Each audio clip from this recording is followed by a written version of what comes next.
नमस्कार मित्रांनो, तर आजचा व्हिडिओ आहे आपला कांदा रोप विशेष माहिती. तर आपण आज रेन पाईप याच्या साहाय्याने कांदा रोप नियोजन कसे करायचे आपण ह्या व्हिडिओमध्ये सांगणार आहेत.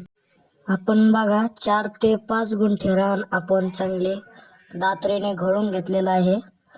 त्यानंतर रेन पाईप असा वरम्यावरती हातरून घ्यायचा आहे. आणि तर तुम्ही चॅनलला नवीन असताल तर चॅनलला सबस्क्राईब आणि व्हिडिओ आवडल्यास लाईक नक्की करा. अशा प्रकारे आपण 4 ते 5 गुंठे रान चांगल्या प्रकारे घोळून घेतलेला आहे, जेणेकरून रोपाची मरझर होत नाही. ढेकळामुळे रोपाची मरझर होण्याची शक्यता जास्त असते, त्यामुळे आपण घोळून घ्यावे रान आधी.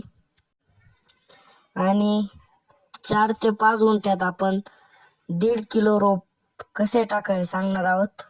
तर बघा, तुम्ही चॅनलला नवीन असताल तर चॅनलला सबस्क्राईब करा आणि व्हिडिओ आवडल्यास लाईक करा. आणि शेतीचे व्हिडिओ पाहण्यासाठी चॅनलला सबस्क्राईब करा.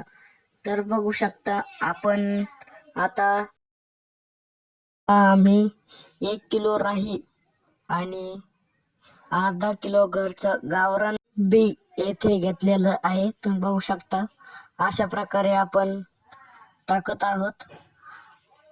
तुम्ही काळजी घ्यायची की रोप कधी पण पातळ टाकायचं, रोप दाट होऊन द्यायचं नाही, कारण मग लावायला सुद्धा ताण देते आणि रोप असे बारीक राहते. तुम्ही बघू शकता प्रॉपर टाकतो तुम्हाला बघा. आणि रोप टाकायचे झाल्यानंतर असं नारळाच्या फंट्याने किंवा तुराटीच्या किंवा झाडूच्या साहाय्याने आपण असे रोप पांगून घेऊ शकते, कारण जेणेकरून रोप एका जागेवर गोळा होऊ नये याची दक्षता घ्यावी. बघा, आपण अशा प्रकारे सर्व रोप टाकून घेतलेलं आहे. त्यानंतर आपण रोपाला पाणी दिलेलं आहे.